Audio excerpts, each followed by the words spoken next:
विद्यार्थी मित्रांनो, आज आपल्याला उदाहरण दिलेलं आहे बघा. श्री शांतीलाल यांनी 100 रुपये दर्शनी किमतीचे 150 शेअर्स 120 रुपये या बाजारभावाने खरेदी केले. नंतर 6% लाभांश कंपनीने दिला. तर गुंतवणुकीवरील परताव्याचा दर किती? या ठिकाणी शेअरची दर्शनी किंमत किती आहे?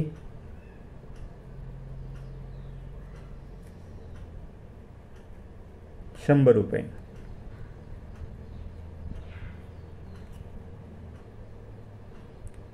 शेअरचा बाजारभाव,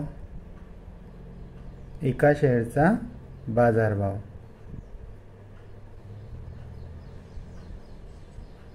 100 रुपये, 120 रुपये. आता या ठिकाणी जो लाभांश आपल्याला मिळणार आहे त्या लाभांशाचा दर हा 6% आहे. आता हा जो लाभांश आहे हा आपल्याला गुंतवणुकीवर मिळतो आहे.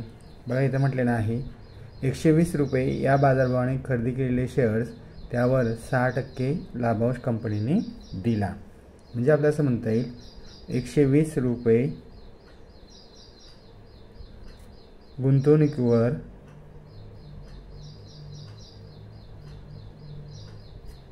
लाभांश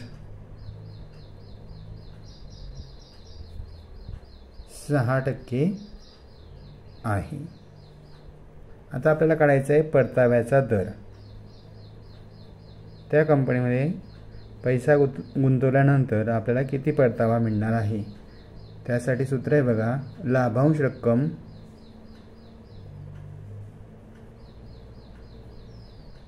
भागिला गुंतवणूक रक्कम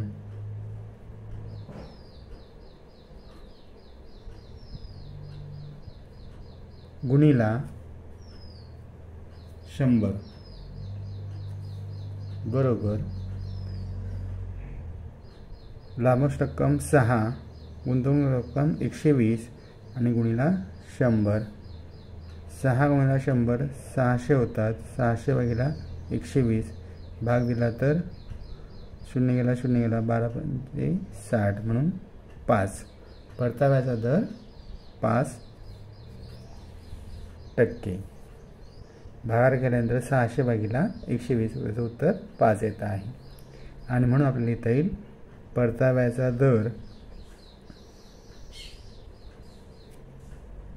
बरोबर 5%.